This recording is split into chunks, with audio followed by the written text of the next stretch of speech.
حضرت ایوب علیہ السلام اللہ تعالیٰ کے بہت برگزیدہ پیغمبر تھے اور اللہ تعالیٰ نے آپ کو بہت مال دیا تھا اور اولاد دی تھی، حتیٰ کہ ہر طرح کی نعمتیں آپ کو دی تھیں۔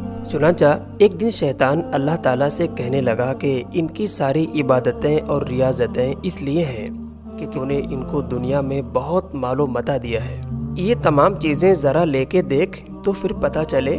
چنانچہ اللہ تعالیٰ کے حکم سے ان کا جتنا مال تھا وہ سارا کا سارا کسی وجہ سے ضائع ہو گیا۔ تب شیطان کہنے لگا کہ اب بھی تو اولاد ہے۔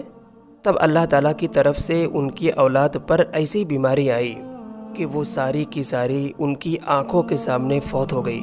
پھر شیطان کہنے لگا کہ اب بھی تو صحت ہے، تو اللہ تعالیٰ نے ان کے جسم پر چیچک کے دانوں کی طرح دانے نکال دیے، حتیٰ کہ ان کی زبان اور آنکھوں کے سوا پورا جسم ان دانوں سے بھر گیا، اور وہ دانے اتنے بڑے زخم بن گئے کہ اس میں کیڑے بھی پڑنے لگ گئے۔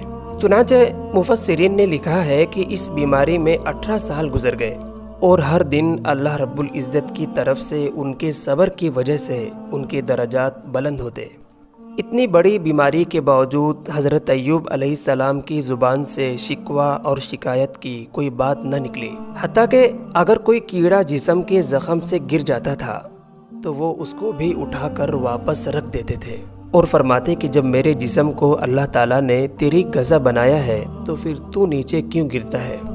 چنانچہ 18 سال کے بعد شیطان پریشان ہوا کہ یہ تو اللہ تعالیٰ کے ایسے مقرب بندے ہیں کہ اتنی آزمائشوں میں بھی اپنی زبان سے کوئی بے صبری یا ناشکری کا لفظ نہیں نکالا۔ شیطان کو پریشان دیکھ کر اس کے چیلوں نے اس سے کہا کہ تم نے جس طرح ان کے آباء و اجداد کو بھول میں ڈالا تھا تو کیوں نہ وہی چیز ہم ان پر آزمائیں۔ یہ سن کر شیطان کہنے لگا کہ بہت اچھی ترکیب بتائی۔ چنانچہ وہ ان کی بیوی کے پاس ایک حکیم اور طبیب کی شکل میں گیا اور کہنے لگا کہ دیکھو، میں تمہیں ایک بات بتانے کے لیے آیا ہوں تاکہ تمہارے شوہر کو جو بیماری ہے وہ ختم ہو جائے۔ یہ سن کر وہ خوش ہوئی، اور ہر بیوی چاہتی ہے کہ اس کا خاوند صحت یاب رہے۔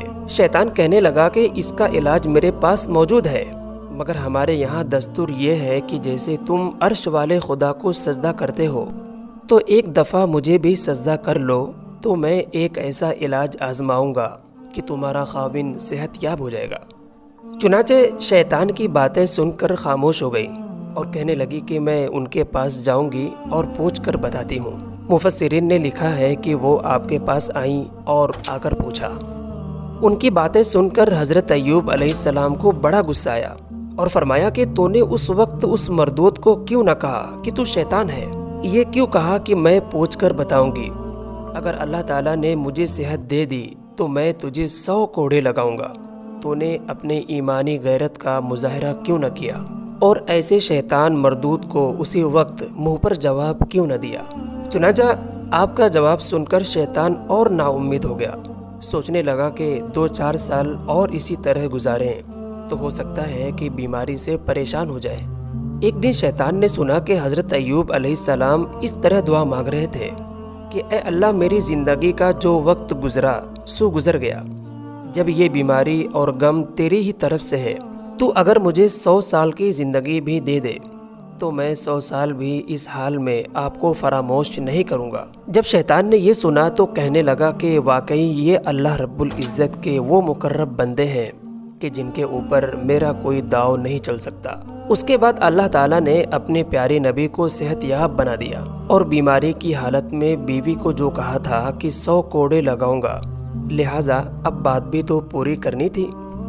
لیکن اللہ تعالیٰ نے ان کی بیوی کے اوپر رحم کھایا اور حضرت ایوب علیہ السلام سے کہا کہ تم درخت کی چھوٹی چھوٹی ٹہنیاں مسواک کے برابر اکٹھی کر لو، اور اس طرح 100 ٹہنیاں باندھ کر ان کے جسم پر ایک مرتبہ مارو گے تو 100 کوڑے سمجھے جائیں گے۔ چنانچہ یہاں سے ایک بات نکلی کہ جب اللہ تعالیٰ کسی بندے کی غلطی اور کوتاہی کو معاف کرنا چاہتے ہیں تو اللہ تعالیٰ اس کا راستہ بھی بتا دیا کرتے ہیں۔ حدیث پاک میں آتا ہے کہ اللہ تعالیٰ جب کسی بندے کی بخشش کرنا چاہتے ہیں تو اس کے کرامن کاتبین یعنی جو فرشتے روزانہ نیکی اور برائی لکھتے ہیں تو ان میں سے نیکی کے فرشتے کو روزانہ بدلتے ہیں، مگر گناہ کے فرشتے کو نہیں بدلتے۔ گناہ کا وہی فرشتہ ہمیشہ رہتا ہے۔